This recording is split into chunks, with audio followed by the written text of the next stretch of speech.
মুখ্যমন্ত্রী audit report জমা দিয়ে 100% টাকা নিন এবং অলরেডি জিএসটির যা পাওনা 8 লক্ষ কোটি টাকা এখনো পর্যন্ত এই সরকারকে ভারত সরকার দিয়েছে। উনি ডাটা না দেখে উনি কান দিয়ে দেখেন এবং চোখ দিয়ে বলেন। স্বাভাবিকভাবে উনার এই সমস্ত বক্তব্যের পিছনে কোনো ডাটা বা তথ্য নেই।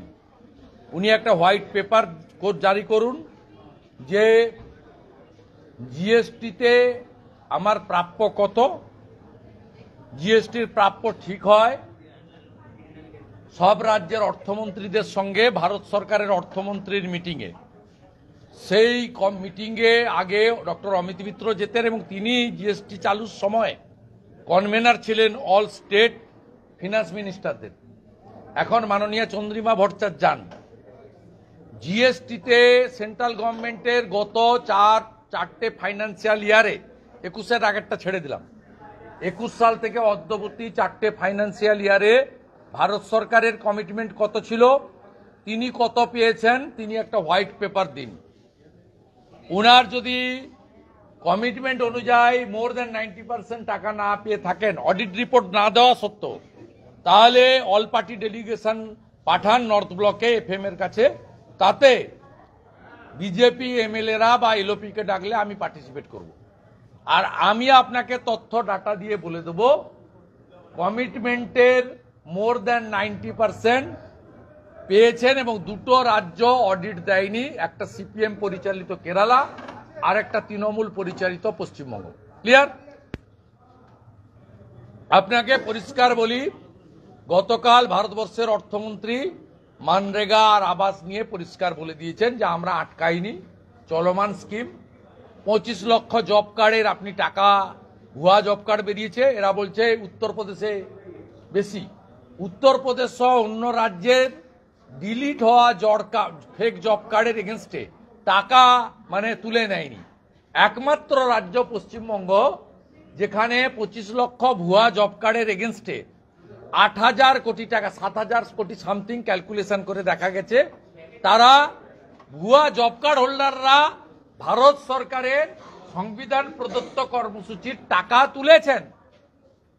কেন্দ্রের অর্থমন্ত্রী বলছেন টাকাগুলো আদায় করুন আর ওদের জেলে পুরুন, এটা চলমান স্কিম, টাকা নিয়ে যান। এটা আবাসের ক্ষেত্রেও তাই। আপনি তৃণমূল নেতাদের 3 তলা পাকা বাড়ি, প্রধানদের 17টা 18টা 35টা করে বাড়ি, আসল গরিব লোককে তালিকা পাঠান। আমি তো 10,98,000কে যখন 60,000 করে দিলেন, আমি আপনাকে প্রস্তাব দিয়েছিলাম বিধানসভাতে, আপনি ছিলেন না, আপনার পঞ্চায়েত মন্ত্রী ছিলেন প্রদীপ মজুমদার। সেখানে বিরোধী দলনেতা দুটো প্রস্তাব দিয়েছিল। একটা, গ্রাম সংসদ সভায় বসে তালিকা তৈরি করা, আর সেই তালিকা সর্বদলীয় মিটিং করে ইলেকশন কমিশনের নথিভুক্ত অথবা বিধানসভায় যারা প্রতিনিধিত্ব করেন যে কোনো একটা নিতে পারেন, নয় নির্বাচন কমিশনের নথিভুক্ত রাজনৈতিক দল অথবা বিধানসভায় যে রাজনৈতিক দলগুলোর প্রতিনিধিত্ব আছেন, সর্বদলীয় মিটিং করে পাস করুন।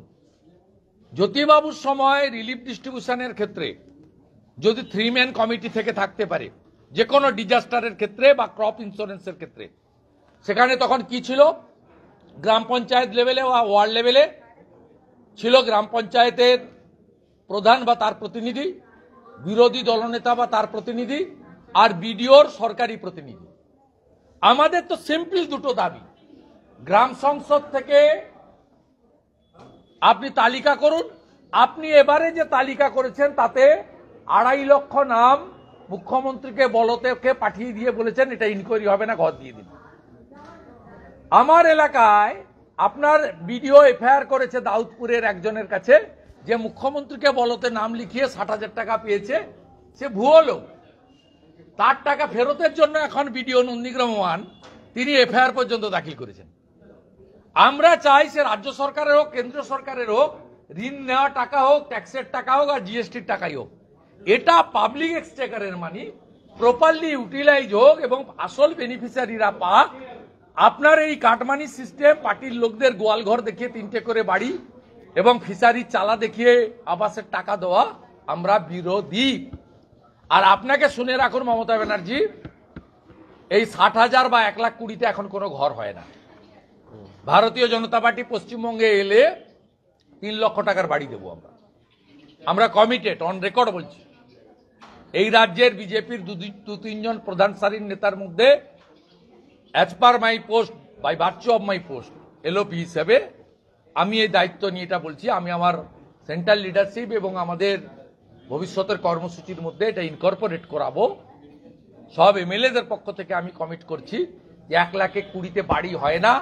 যারা জেনুইন 1,20,000 পাচ্ছেন, আরো 1,80,000 বিজেপি 26 সালে এলে দেবে। আর যারা পাচ্ছেন না রাজনৈতিক কারণে, কাটমানি দিতে পারছেন না, তাদেরকেও, সংখ্যা ফ্যাক্টর নয়, আমরা 3 লক্ষ টাকার বাড়ি তাদের জন্য দেব। আমাদের ভিডিও ভালো লাগলে লাইক এবং শেয়ার করুন। কমেন্ট সেকশনে গিয়ে জানান আপনাদের মতামত। আরও ভিডিও পেতে আমাদের চ্যানেল সাবস্ক্রাইব করুন এবং প্রতি মুহূর্তে খবরের আপডেট পেতে প্রেস করুন বেল আইকন।